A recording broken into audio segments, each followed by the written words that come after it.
Thank you, Susan, and I want to welcome IR, one of our guest presenters. I want to thank you all for this robust discussion.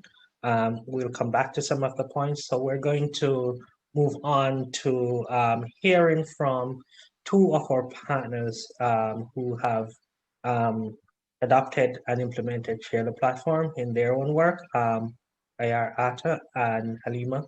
Um, so I will turn it over to them. Thank you, Craig, and hi everyone, morning or afternoon. I'm so happy to be here in conversation with everybody and listening to my brilliant colleagues and all these participants. First off, Lior, would you like me to give a summary for some of the newcomers just to like synthesize all that we've shared, or what are your thoughts on that?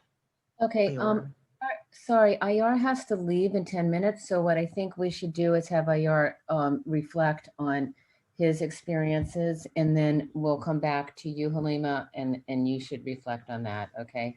Excellent, let's do it. Ayar, you have the floor. Nice to see you.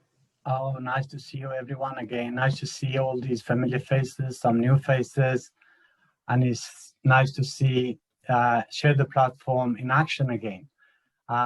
Number one, I want to just, I convey a friendly message from working group next door. Is just running parallel to this session, and they send all their best wishes, warm greetings, and all the success, and also suggested from the colleagues from probably next conference, hopefully maybe virtually or hopefully in person, so we can also then join hand and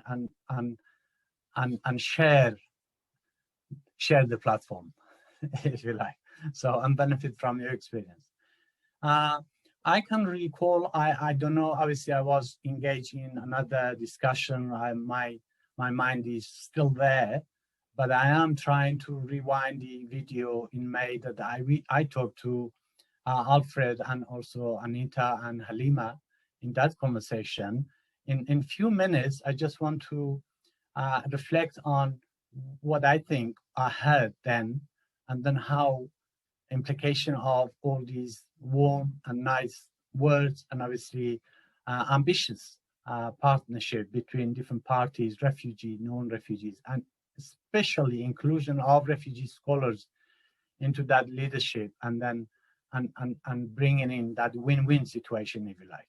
So I just made few notes to share with you based on the conversation that I had ever since May with my other colleagues, also from migrant and refugee background, and I think we came up with these three categories that I can share with you.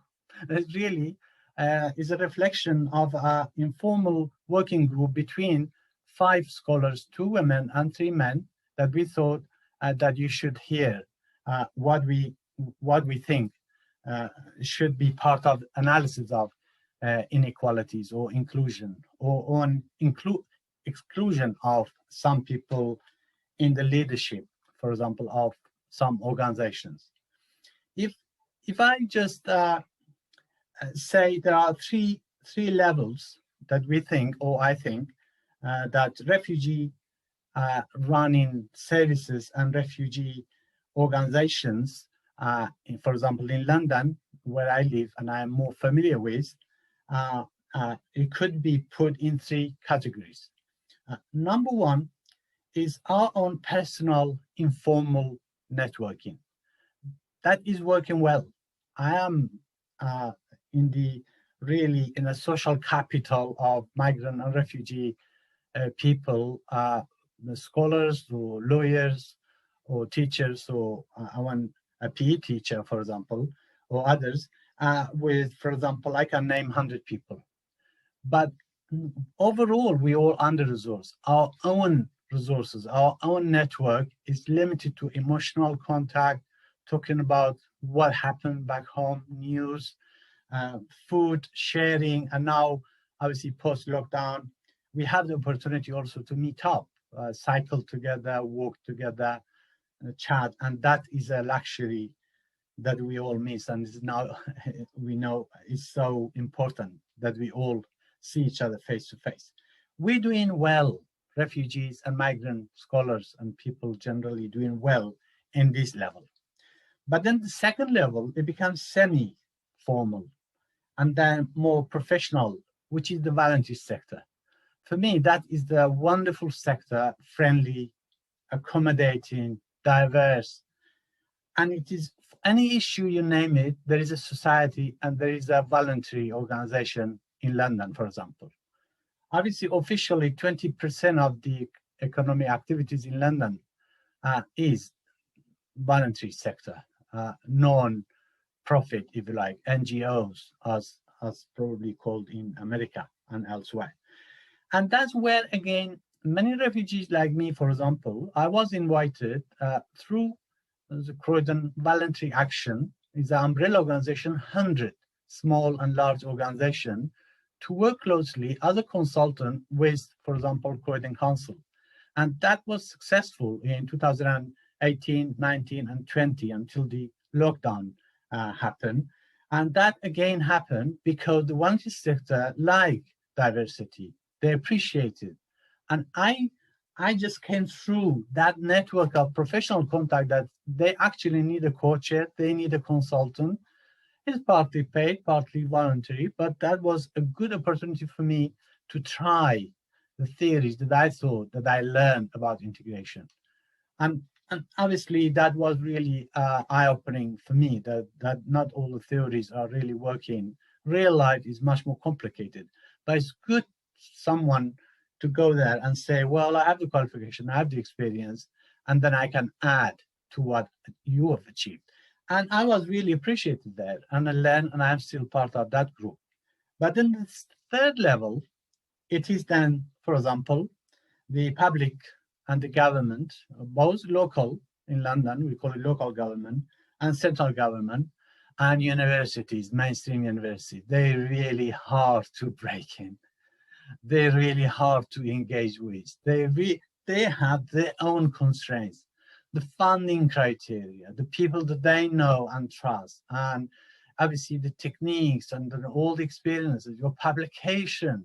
So all these, for example, in my case, lacking. I just had few journal articles here and there, few blogs. They're not good enough. But then therefore, this is where it needs the positive intervention for people like me and others that I know. This is the workshop that I am sharing, that we really struggle. And that's where that actually personal and the voluntary and the professional and voluntary sector, for example, if join hand, we can influence. And there are many, many good people that they are really willing to listen. And there is now an establishment of a new organization, they call it social enterprise RAINIC. RAINIC is a combination of those who, from the private sector, that they know they can recruit refugees for their skills, language skills, and many things that they can bring into any organization as a consultant, and also to persuade them to then have that diversity and inclusivity, like, and monitoring that how many women they have in the board, how many refugees and migrants actually, and what age group, what qualification. And that's something new really, that is really, again, I am part of it. RAINIC is the way forward. And that's what we think the social enterprises a bridge between private and public sector. And they also have people with knowledge of universities, for example. I think this is where I am, and these three levels, and it's a work in progress. But I was encouraged by everything that I heard in May. I'm still encouraged today, and I get this positive energy. And now in few minutes, when I go back to my working group, and I must say that I have already, looking at your beautiful faces, that I have that positive ongoing and continuity, good work in progress. And that's my really end of my talk. Thanks. Thank you so much for that, Ayar. And I know you have to jump back into your other panel. So these were amazing thoughts. We have to put them into our our Jamboard and so and coalesce them into the other things. So I think Halima, you're next, and we're excited to hear from you and really again, Ayar, this was really inspiring, and there's so much information that we have to process. Agreed. Thank you. Thank you, Leora. Thank you, Ayar.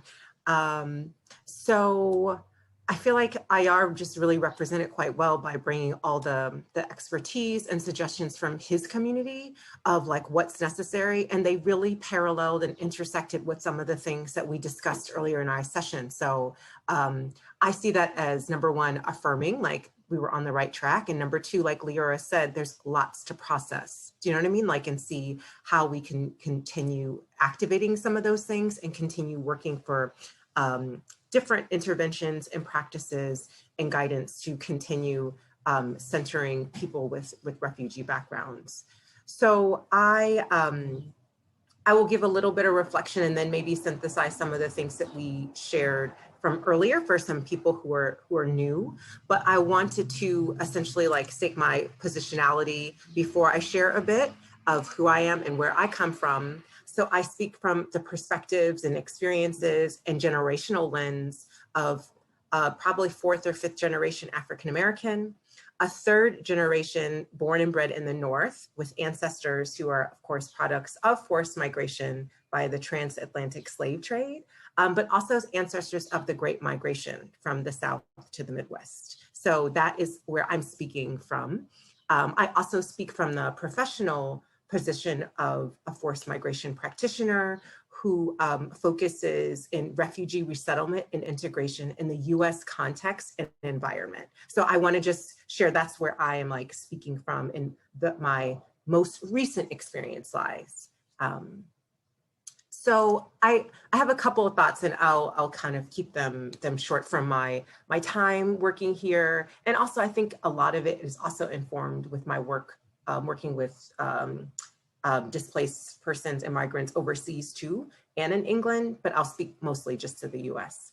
So I believe that there's several reasons for a lack of broad scale representation for persons with refugee background in academia, policymaking, service provision, and leadership. And I believe that these reasons are connected or intersectional in ways of how we support people with refugee backgrounds and how we essentially consider them in our societies. And so I'll speak in three different areas. First, history. I think that in the US history is steeped in very heteronormative white male dominated values and systems. And so if we just look at that lens first, that can answer a lot of questions for where we are. There's a general lack of knowledge and understanding in the US and in the way that we learn and understand history that kind of cultivates a limited baseline on how we look at displacement, how we understand migration and resettlement. I look at like one example that is from the 20th century that I always speak to because I think it speaks to how we do our work. During the Great Migration, which was about 1916 to about 1980, over 6 million Black Americans fled the South from and moved to the North and the West. And they fled due to essentially the same reasons why migrants like leave or forced to leave. State-sanctioned violence, Jim Crow systems, and essentially places where they couldn't be their full selves. And that's essentially a lot of the same reasons why a lot of people move or are forced to move. So it was the largest mass movement and social phenomenon in the US, yet it's not really looked at mostly through a forced migration or humanitarian system framework. And not looking at like those pathways that were already etched that essentially also are mirrored in the same way that we see forced migrants coming to the US and integrating. We kind of lose a vast opportunity for kind of looking at those practices and building off of them. I also think it's important to kind of look at that example because it reminds us that migration isn't a new thing. This is not new, will continue. And I think it's it could be a lost opportunity if we don't look to the past and learn how to do different and better, if that makes sense. So that's just one example of, I think, one of the baseline reasons why it's the foundations for why we don't see Share the Platform or centering people with refugee backgrounds, because we're not able to conceptualize what that looks like in this country. The third area, I think, are structures and systems. And I think that they're connected with histories. And like Susan mentioned it, Christina mentioned it, Alfred and Craig mentioned it, like in all of our discussions earlier, and they kind of intersect. I think you guys spoke about like the NGO complex. I feel like, Craig, you mentioned that, and academia. I think that I see it even in our US immigration policy and the history of it. Our immigration policy and its history has been based on values or a commodity model. So over time, forced involuntary migrants have been based in like what they bring, what value added, or what can they bring, as opposed to, as Anita said, here are the rights that every human is afforded, right? It doesn't matter if you have value or not. But in this country, we've considered migration about how it contributes to our like capitalist or economic system. And so if we look at it in that sense, I think it's easy to see how people from such backgrounds, we don't instinctively see their professional values, their academic values, because of how we see the us versus them, right? So I think that that's another reason for that structure. Our immigration policy and its history essentially demonstrates how refugees and people from forced migrant backgrounds aren't valued as like their full person, right? Like we were talking about using their testimonies and their narratives, or their you know, the trauma narrative, but that's just one part of someone. It's not their whole person, right? And I like, I think Christina, you had mentioned that the keynote speaker had questioned people that's part of one person's story, and they shouldn't, if they don't want to share it, that's fine too, because that they have that right as individuals. And I think because of how our policy for immigration is structured, we don't see that. Like, you know, we have to be reminded, or we have to remind the people that we work, that these are full and whole persons. I think some of the examples that we see this in the US is when we do our advocacy for policy making, it's based in people bring so much value to the community. They're business owners, they're this. They are, like, you know, we have a lot of people who definitely bring loads of values, yet what if they're just here and they just want to be people doing regular things? You know, is that not okay too? Do you know what I mean? Like, why do we always have to demonstrate that they bring value? That makes sense. Do you know what I mean? Because we don't have to demonstrate that as ourselves. So I think that that's an example of like how we frame people coming here as you know, to the US, that they have to bring value and kind of contribute to our capitalistic system. I think another reason from the refugee resettlement perspective is that refugee resettlement admissions, funding, and program design and implementation is all government funded. So it is extremely bureaucratic, it's very top down, and it's very stifling in a way, because it doesn't allow a lot of, on the structural level and the systematic level, for a lot of resettlement agencies to think and do differently, because most of the funding is steeped in like federal government or state government. And there isn't that much motivation to be creative or to take risks, because people think that it's going to essentially really hinder or decrease their funding, which is also very deeply dependent upon, as we've seen, political administrations. And we see how damaging that can be to immigration policy and refugees, definitely in the US, but also other places. And I think the third thing I wanted to speak about and just talk about two things was the humanitarian framework. We talked about, like, I think it's important to acknowledge that the humanitarian framework is kind of a business.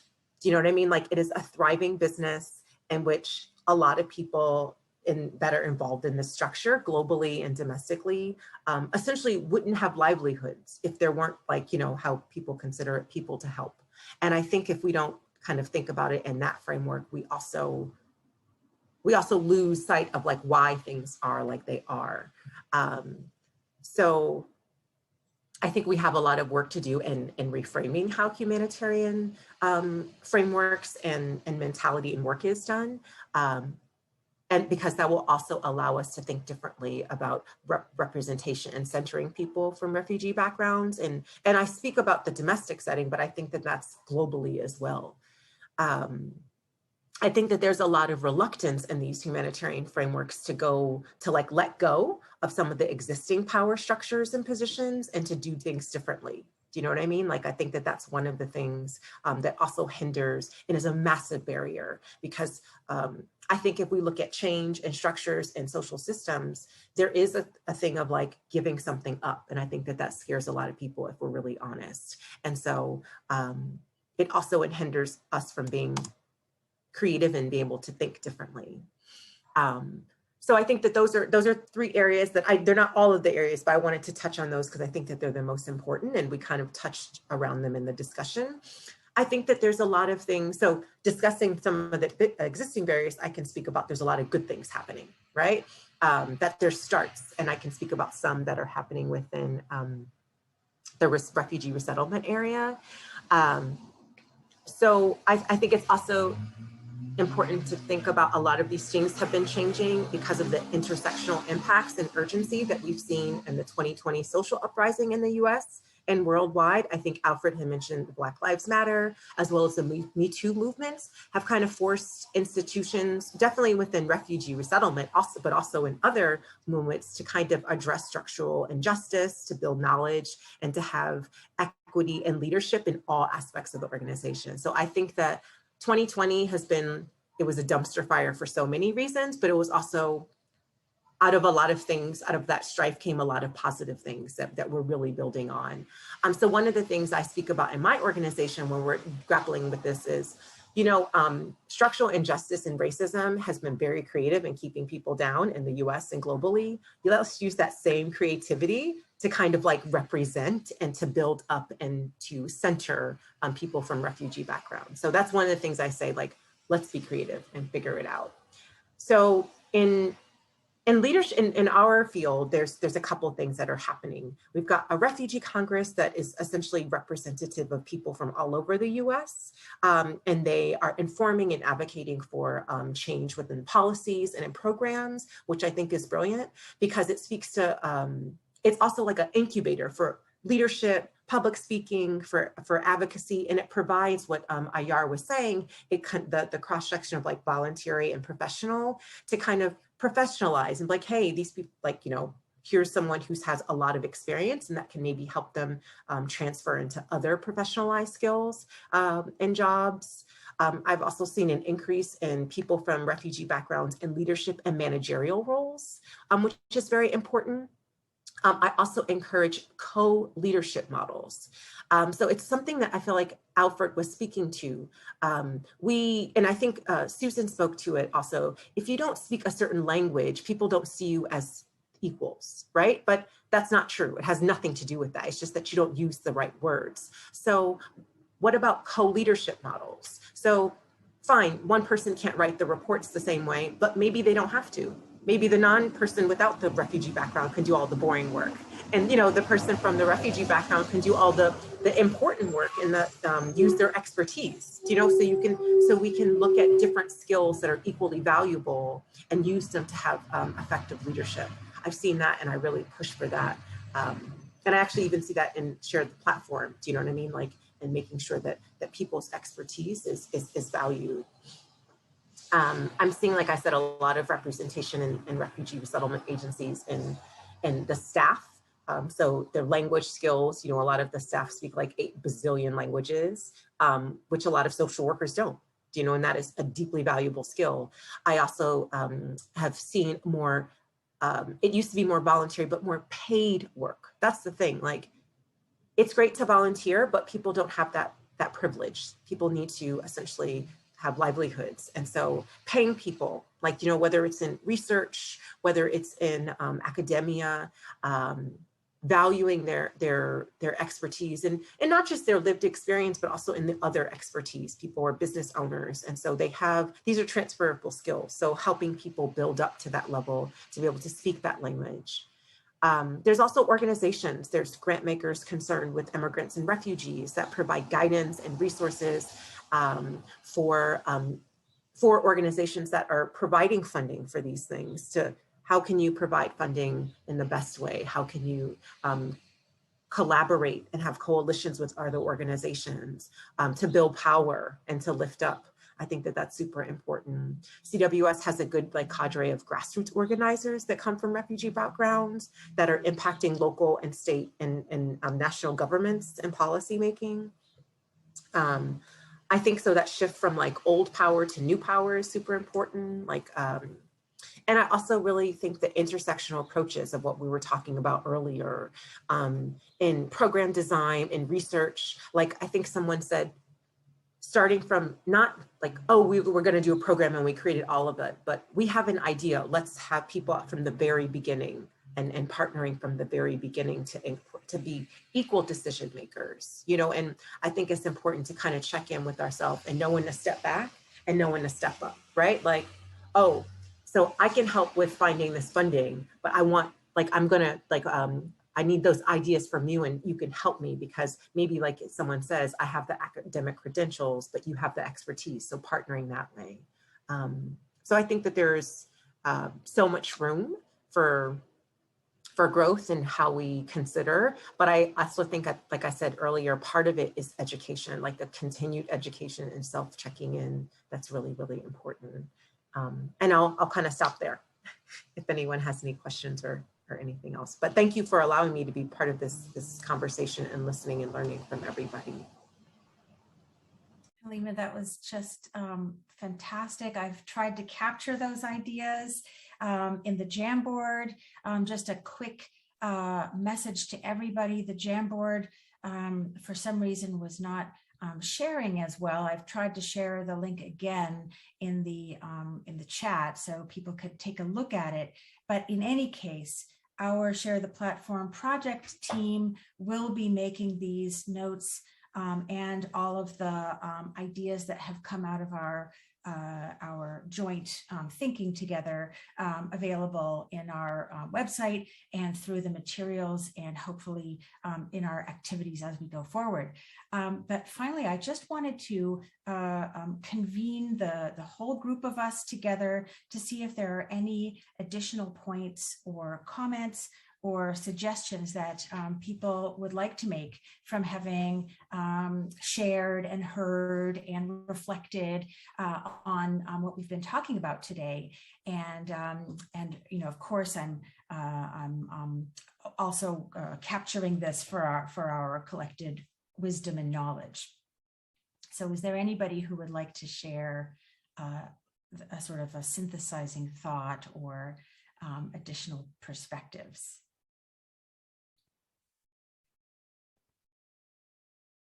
Christina, I see that you're participating. Sorry, I recognize that I'm kind of monopolizing the conversation, so I didn't want to jump in if anyone else wanted to say anything. I did just want to highlight what I think is, this has been a really rich and fascinating discussion, and I've been taking notes, and I apologize for the cameo appearance, but my son's heading off to swimming lessons, so I had to say goodbye to him. I did just want to highlight though what I think is maybe missing from today's discussion, which is a global South perspective.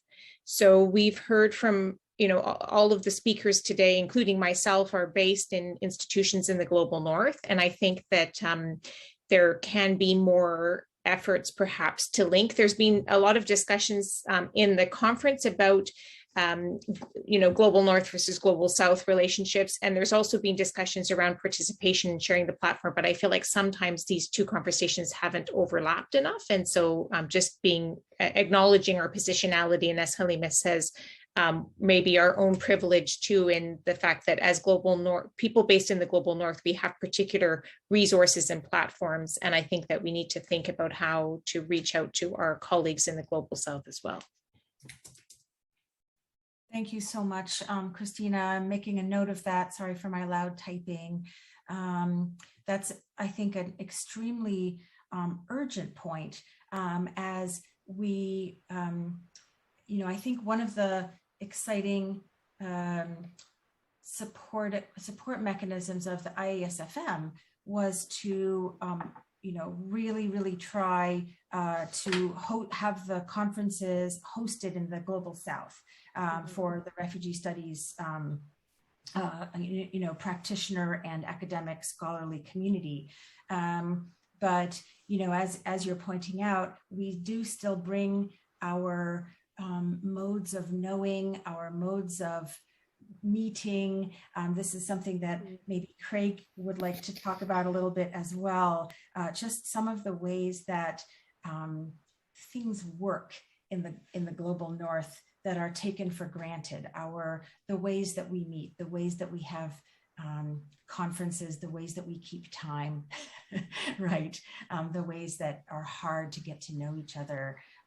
So I think there are bureaucratic resource issues, I think that Christina pointed out, but also these sort of cultural issues. Yeah. And I wanted to just point out and bring up something somewhat embarrassing, or I don't know what it is, that there haven't, except besides the people that are on the panel and speakers, there really haven't been, there's nobody on here or have spoken that are from refugee backgrounds. So either we haven't publicized this panel enough to involve people that are, from refugee backgrounds, or, we have to question why that isn't, why there weren't people either participating. And I don't think, I'm looking at, the list here of people who have been on, and, why aren't the voices heard? And maybe some people are from there and they might have been, intimidated by the more senior scholars, but I think that is something that we have to push, because in a little microcosm, it's a little bit of a problem. So I just wanted to acknowledge that. Sorry to be a downer. Thank you, Claire. Did you want to say something, Suzanne? Go ahead. We're not hearing you, or I am not hearing you. Audio has cut out, Susan. I'm so sorry. Let me try. How about now? Yes. You had just quite accurately, Leora, pointed out how we should not be monopolizing, and here I am again. So happy to step back.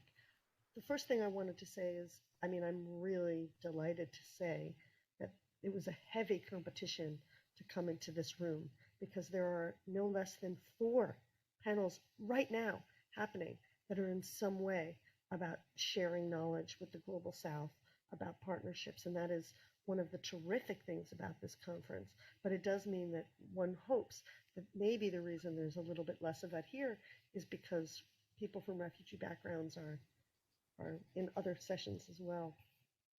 I wanted to share with you an organization here in Australia called APNOR. It's the Asia Pacific Network on Refugees. It has been founded by a well-known refugee from Afghanistan who is one of the kind of best-known refugees in Australia for the work that she's done. Najiba, I think it's Faza Hednost. I'm probably getting the pronunciation wrong. And yes, thank you, Anita. And I had a conversation with her last week, really hoping that I could invite her to come to this panel. I said, I don't want to be the one speaking for you. I want you to come and speak yourself. It turns out it's 11:30 at night here. She has a young daughter, so she could not come. So I don't want to be speaking for her or on behalf of her, but next to her or side by side with her.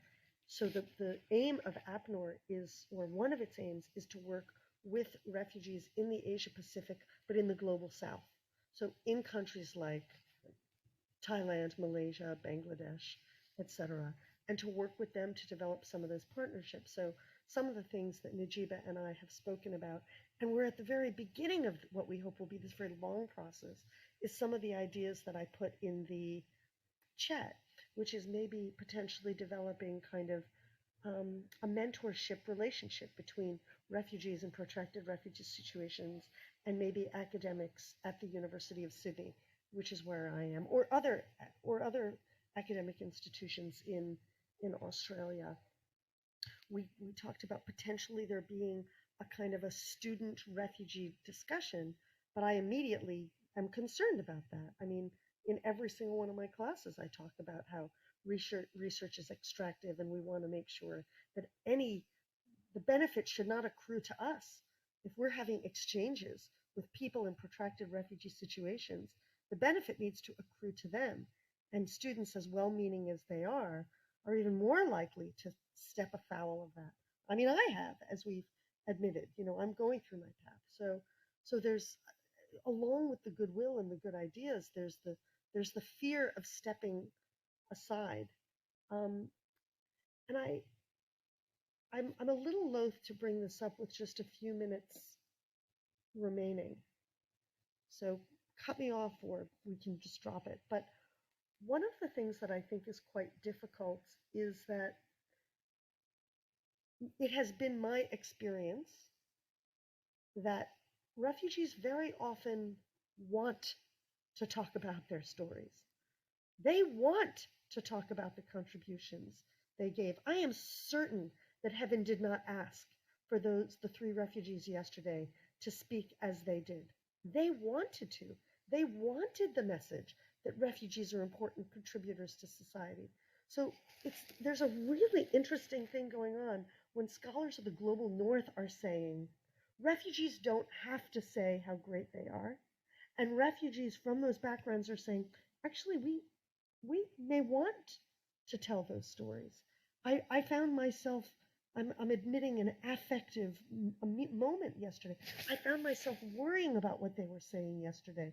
Oh, are they trying to prove themselves in a way that they don't have to? And yet, I guess I want to say that I think it's okay to also leave the space for those stories. While I 100% agree with Halima that they shouldn't have to. They shouldn't feel it's necessary. They shouldn't feel that it's their job or that they have to speak in order to uplift the entire refugee population. But neither do I want neither do I want to feel that those commentaries or statements are invalid or illegitimate. Anyway, thanks. Thanks for letting me once again go off on a tangent.